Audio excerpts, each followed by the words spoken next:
Okay, we are in siman ayin vav, we're up to sifches. Let's go. Bimdinos elu. So here he was writing in Hungary, but he just means at this point.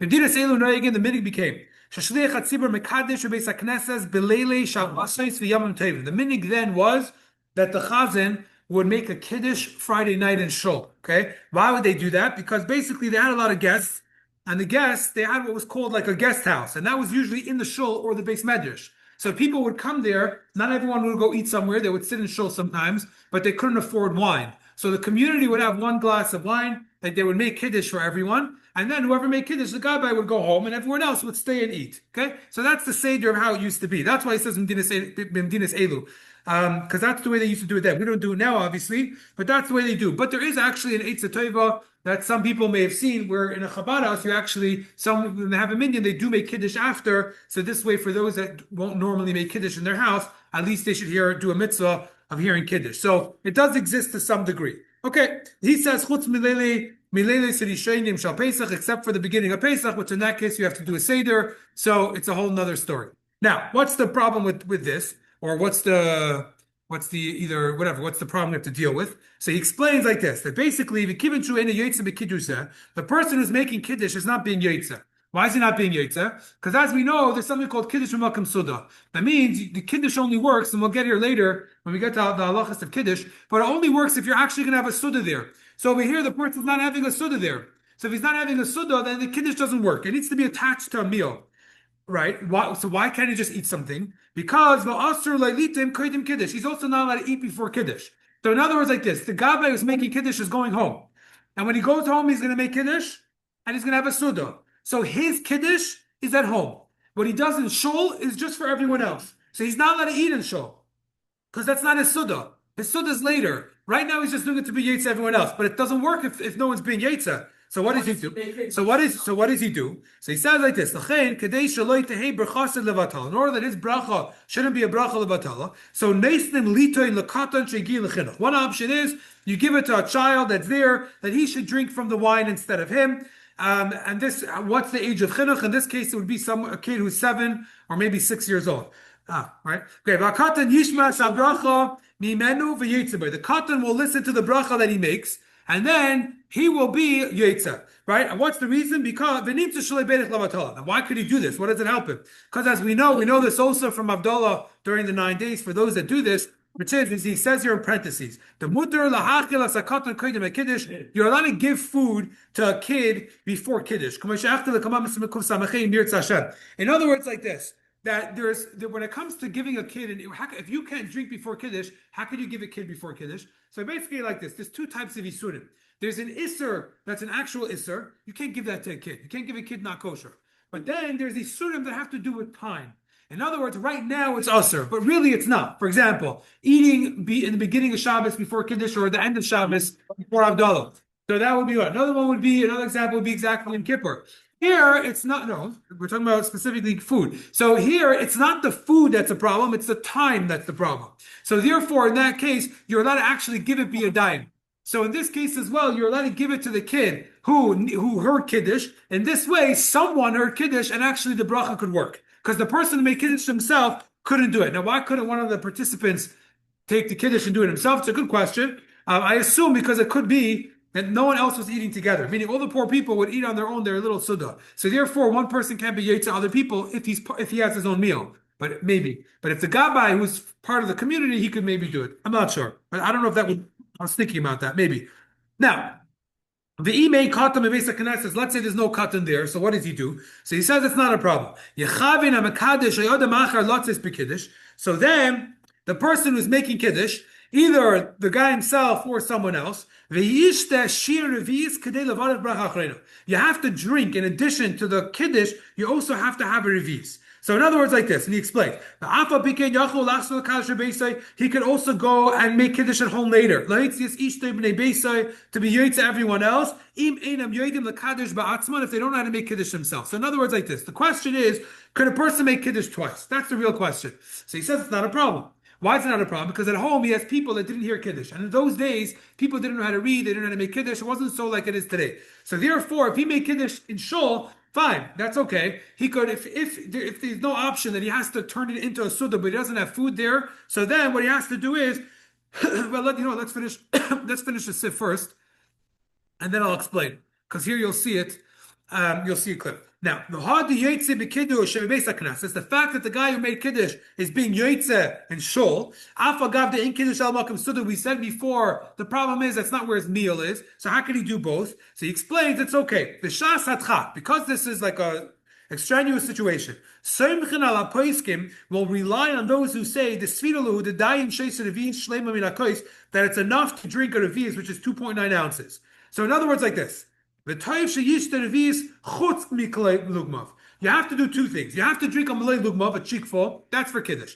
Then you have to drink a revi'is, which is 2.9 ounces according to us. Some people have a little bit of a bigger share, but that's the share we basically of Chaim Na that we'll go through is 2.9 ounces. So over there, you do two things. You drink a malay lugmav, and then you drink 2.9 ounces, which is not a lot. It's, but the hainu kimlay lugmav mishum kiddush, you're doing the cheekful for kiddush, but revi'is mishum suda. So in other words, like this. The challenge over here is like this. He wants to make kiddush for everyone there, but he's also not eating here. And then if he makes kiddush and he is being yotze, then what's he going to do when he gets home? So we have different things here. Let's say, there was once here, Purim. They made, I was in Phoenix that year, so it was in the middle of COVID, I guess, but they did Paris Mount. In other words, they did the Suda later in the day, and they turned it into Suda Shabbos. So however they structured it, whatever. But anyway, someone was there, one of the guys wanted to join for at least the beginning to make some time, but then he was really going home. So his question was, can I make Kiddush at home? If I'm making Kiddush here, then can I make Kiddush at home if I already heard Kiddush and had a Suda? Or maybe his wife should make their own Kiddush.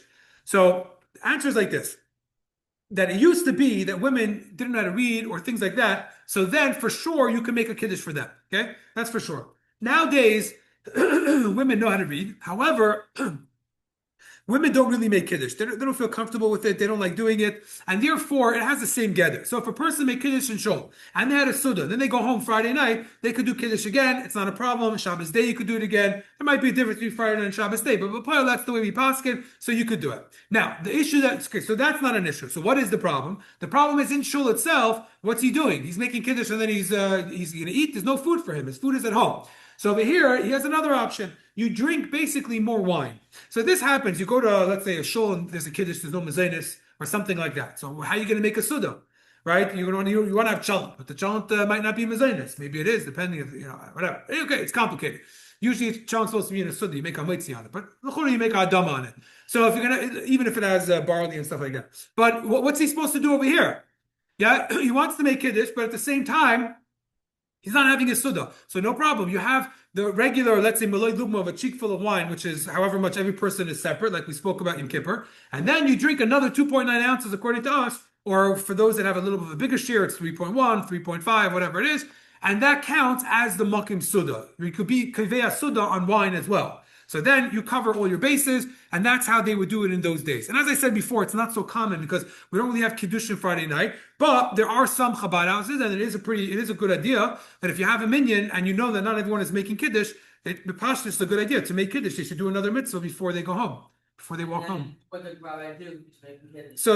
So then he would he has a mezainis, which is not, he could do mezainis, which is not great, because then really he's just be kaviyah sudas, he has to really bench. It's complicated. So what he could do is have more wine, have a second review, have another. He could still make kiddush for his wife? Yeah, that's because nowadays, even though they know how to make kiddush, they don't like doing that. Yeah, they don't like doing it. For sure, Havdalah, when it comes to Havdalah is a whole other problem, so that we'll get to later. But by Havdalah, there was a whole, Baba Mai says they call it a grandmother tale that they grow beards if they do Havdalah. So there, the mamish didn't want it. But even Kiddush, women don't feel, most women, shouldn't say all, but a lot of women don't like making Kiddush. They prefer their husband does it. Okay, so, what's if the wife wants to drink Kiddush? She allowed to? Yeah, for sure she could. Yeah. Could she get an aliyah? Okay, for sure she could. What? No. Oh, good question. We'll talk about it later. It's a very, very good question. We'll talk about it when we get to Kiddush. Very good question. We'll talk about it when we get to Kiddush. Okay, sif test. The point wasn't really to talk about Kiddush per se. It's more about the Friday night Seder. So this was a normal thing they would do in shul. So he just addresses the issues that would come up. Now, continues the Kitzur like this. Sif test. Noyegin loymar perek b'mem adlikim. There was a minhag they would learn a perek b'shnayos called b'mem adlikim. However, as he puts here in parentheses, b'siddur rabbeinu ein meifia. It's not brought down in the Alter Rebbe Siddur, so we don't do this. But for those that do, they wouldn't say it if it's a Yom Tov and a Shabbos at the same time. And also not if Friday was Yom Tov also, so that means Shabbos is the day right after Yom Tov. They also wouldn't do it. Okay, for us we don't do it anyways. Sif Yud. Okay, this some of you guys might like.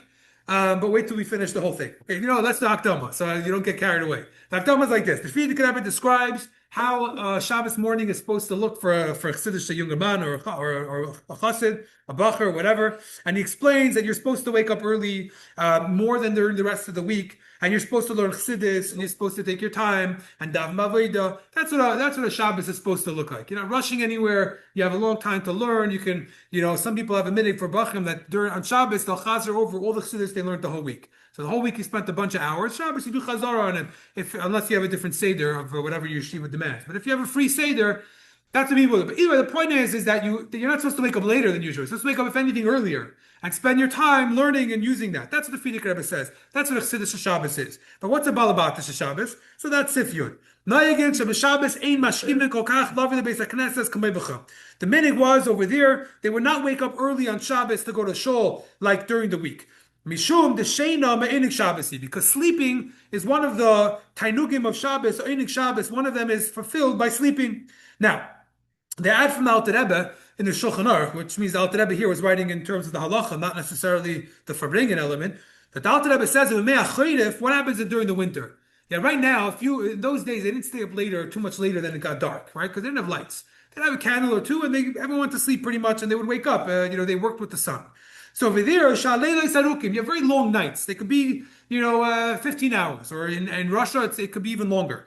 So then he says you can wake up early, just like during the week, because you already slept, you slept more than usual, it's fine. But let's say it's not. So regular Shabbos, he says you don't wake up so early.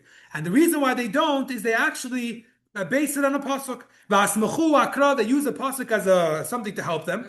That over there, it says the carbon atamid. I said that during the winter, when anyways you have a whole long night, and anyways you slept longer, then you can wake up early. But let's say in the summer when the nights are shorter, nevertheless, so they would sleep in, and they base it on a pasuk that it says the carbon atamid shal yemei sachol. When it talks about the carbon that you bring in the morning during the weekday, the pasuk says baboiker. What does baboiker mean? In the morning, like Avraham Avinu was v'yashkim Avraham baboiker. Got up early.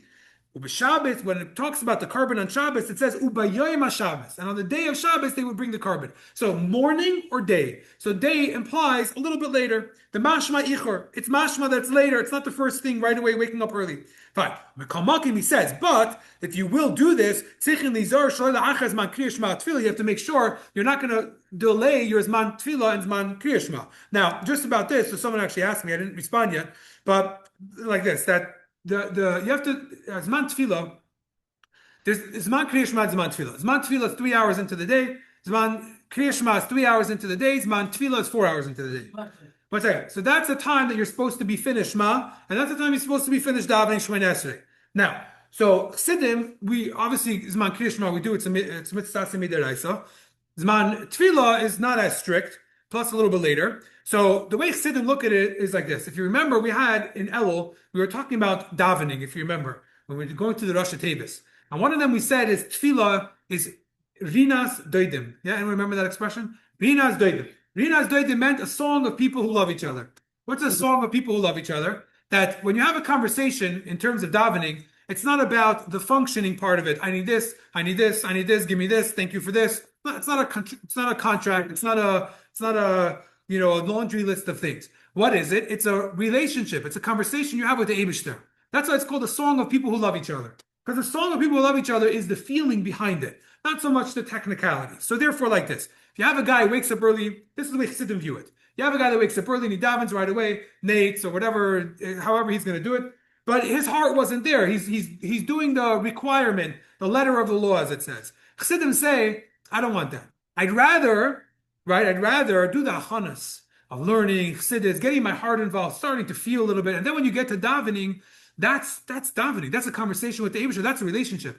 It might be a little bit later than Zman Tefillah. They say we'll sacrifice that for the benefit of a real davening. There's a story with a chassid that his father-in-law, who eventually became the Yisnach Moshe, I think.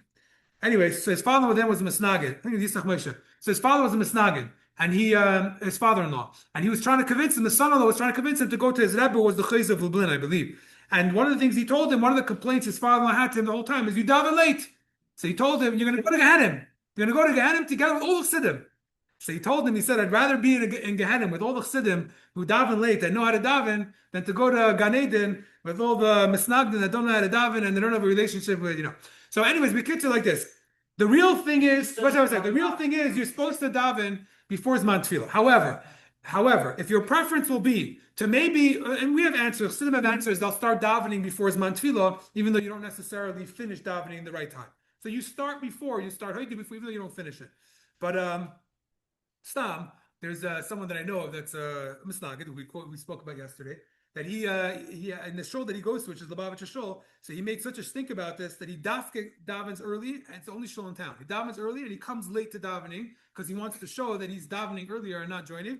But he ends up missing Kriyas HaTorah half the time. So I don't know how he reconciles that because he's coming for Kriyas HaTorah late. But okay, either way, the point is you'd rather daven later with heart than to daven on time with no feeling, because that's not davening. That's reading words. Davening is from the heart. So here he's saying like this. He's saying, this is what the Frierdiker Rebbe is saying. He says, make sure you're not missing Zman Tefillah. And then he wasn't the Misnagid. I'm not using that. I'm just saying, according to the halacha, that's the truth. But as the Frierdiker Rebbe explains, yeah, you're supposed to have the hachonis. That's what a chassidish davening is. Now, if you go to Sid Beis in the bottom, we'll do this quickly. It says, "B'yom Shabbos kodesh mevarchim ba'achedesh." When it comes to Shabbos mevarchim, "Emnim ba'ashkama kodem ba'tefila kol hatilim v'kadesh yasam achazeh." You do the whole tilim together with kaddish. V'im yesh chiyuv, if you have a chiyuv, either a yahrzeit or an aval. So emnim kaddish yasam achar kol sefer. You try to do it after every sefer. V'gam b'Shabbos kodesh lefnei Rosh Hashanah. What about Shabbos before Rosh Hashanah? When, as we know, you don't bench the chodesh. Right in the bottom. So Av she'inanu mevarchim be'achedesh. Still, Noyegen we still do Tehillim. So again, Shabbos mevarchim of Tishrei, we don't do the bracha. We're not makadesh the chodesh, but we do say Tehillim. Now, b'mikra she'in kaddish bein sefer the sefer. If you are going to do that, if you are going to say kaddish, so then yomru mekredim yihiratzin she'achar sefer al kol panim yomru zayin kaddish. So this is a famous question that comes up when you split the Tillim. How do you do the Yiratzin? Do you do it between every Sefer, or do you do it just at the end? And there's no real answer. But for sure, if you're going to say Kaddish, then you do say the Yiratzins in between. If you're not saying it, let's say you're davening, you're saying Tillim by yourself, then you don't necessarily have to stop in between every Sefer. You could do the whole Tillim, and then you do all the Yiratzins at the end. And I think they tried to look at the Rebbe the way he did it. I think he did maybe both, maybe this. If he said Kaddish, he for sure said it. They would see he flipped to the back. But if not, then it could be he didn't. So I don't know if there's any clarity for sure. But that's for sure. That's the Seder. If you are going to say Kaddish in between, then you do say it in between. Okay, we'll continue tomorrow. So now